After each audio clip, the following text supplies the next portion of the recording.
Welcome back, everyone. We're reading The Boy in the Striped Pajamas. We're on chapter 11, The Fury. Some months earlier, just after Father received the new uniform, which meant that everyone had to call him Commandant, and just before Bruno came home to find Maria packing up his things, Father came home one evening in a state of great excitement, which was terribly unlike him, and marched into the living room where Mother, Bruno, and Gretel were sitting reading their books. "Thursday night," he announced. "If we've any plans for Thursday night, we have to cancel them." "You can change your plans if you want to," said Mother, "but I've made arrangements to go to the theater with—" "The Fury has something he wants to discuss with me," said Father, who was allowed to interrupt Mother even if no one else was. "I just got a phone call this afternoon. The only time he can make it is Thursday evening, and he's invited himself to dinner." Mother's eyes opened wide, and her mouth made the shape of an O. Bruno stared at her and wondered whether this was what he looked like when he was surprised about something. "But you're not serious," said Mother, growing a little pale. "He's coming here? To our house?" Father nodded. "At 7 o'clock, he said, "so we'd better think about something special for dinner." "Oh my," said Mother, her eyes moving back and forth quickly as she started to think of all the things that needed doing. "Who's the Fury?" asked Bruno. "You're pronouncing it wrong," said Father, pronouncing it correctly for him. "The Fury," said Bruno again, trying to get it right, but failing again. "No," said Father, "oh, never mind." "Well, who is he, anyway?" asked Bruno again. Father stared at him, astonished. "You know perfectly well who the Fury is," he said. "I don't," said Bruno. "He runs the country, idiot," said Gretel, showing off as sisters tend to do. It was things like this that made her such a hopeless case. "Don't you ever read a newspaper?" "Don't call your brother an idiot, please," said Mother. "Can I call him stupid?" "I'd rather you didn't." Gretel sat down again, disappointed, but stuck her tongue out at Bruno nonetheless. "Is he coming alone?" asked Mother. "I forgot to ask," said Father, "but I presume he'll be bringing her with him." "Oh my," said Mother again, standing up and counting in her head the number of things she had to organize before Thursday, which was only 2 evenings away. The house would have to be cleaned from top to bottom, the windows washed, the dining room table stained and varnished, the food ordered, the maids' and butlers' uniforms washed and pressed, and the crockery and glasses polished until they sparkled.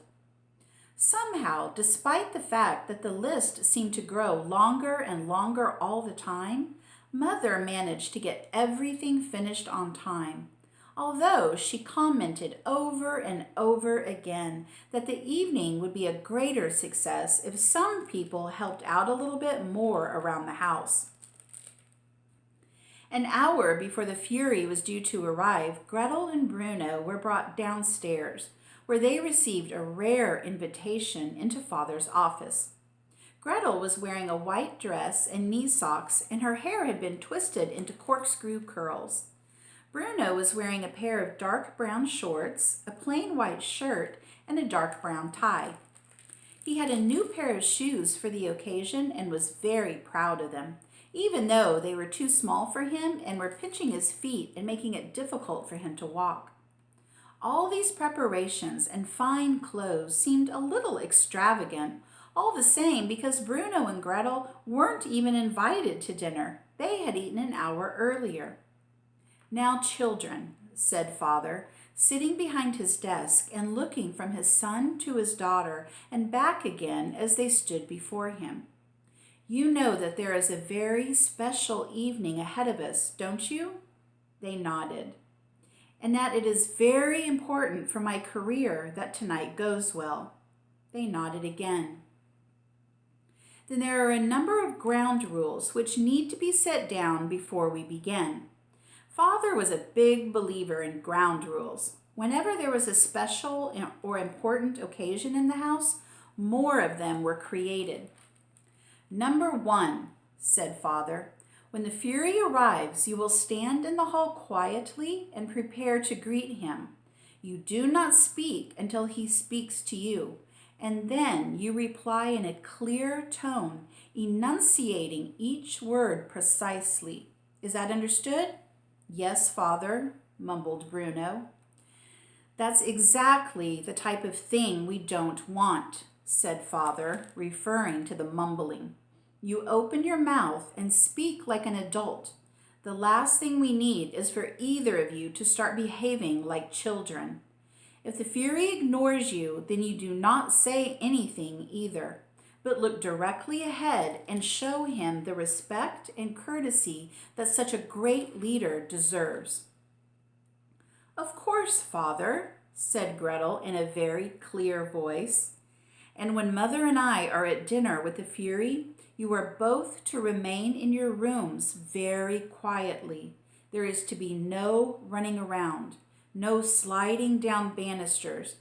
And here he looked very deliberately at Bruno, and no interrupting us. Is that understood?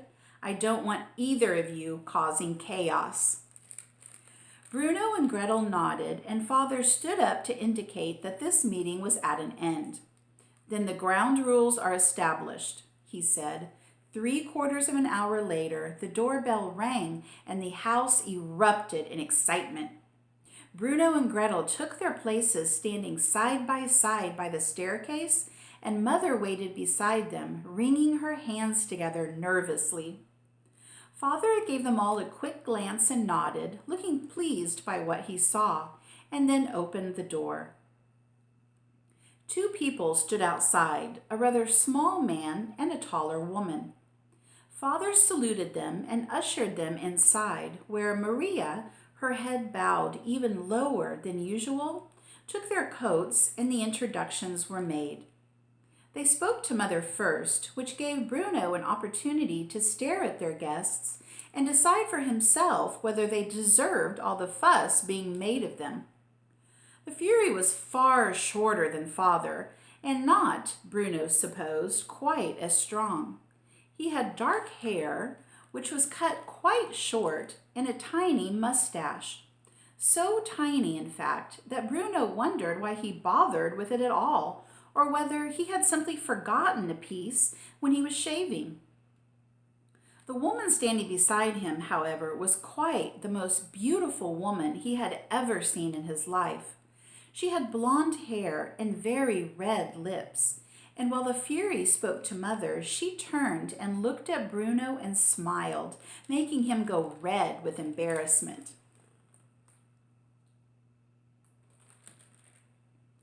And these are my children, Fury, said Father as Gretel and Bruno stepped forward. Gretel and Bruno. And which is which, the Fury said, which made everyone laugh except for Bruno, who thought it was perfectly obvious which was which and hardly cause for a joke. The Fury stretched out his hand and shook theirs, and Gretel gave a careful, rehearsed curtsy. Bruno was delighted when it went wrong, and she almost fell over. What charming children, said the beautiful blonde woman. And how old are they, might I ask? I'm 12, but he's only 9, said Gretel, looking at her brother with disdain. And I can speak French, too, she added, which was not strictly speaking true, although she had learned a few phrases in school. Yes, but why would you want to? Asked the Fury, and this time no one laughed. Instead, they shifted uncomfortably from foot to foot, and Gretel stared at him, unsure whether he wanted an answer or not. The matter was resolved quickly, however, as the Fury, who was the rudest guest Bruno had ever witnessed, turned around and walked directly into the dining room and promptly sat down at the head of the table in Father's seat without another word. A little flustered, Mother and Father followed him inside, and Mother gave instructions to Lars that he could start heating up the soup. "I can speak French too," said the beautiful blonde woman, leaning down and smiling at the two children. She didn't seem to be as frightened of the fury as Mother and Father were. French is a beautiful language, and you are very clever to be learning it. "Eva!" shouted the fury from the other room, clicking his fingers as if she were some sort of puppy dog. The woman rolled her eyes and stood up slowly and turned around. "I like your shoes, Bruno, but they look a little tight on you," she added with a smile. "If they are, you should tell your mother before they cause you to injure yourself." "They are a little tight," admitted Bruno. "I don't normally wear my hair in curls," said Gretel, jealous of the attention that her brother was getting. "But why not?" asked the woman. "It's so pretty that way." "Eva!" roared the fury for a second time, and now she started to walk away from them. "It was lovely to meet you both," she said, before stepping into the dining room and sitting down on the fury's left-hand side.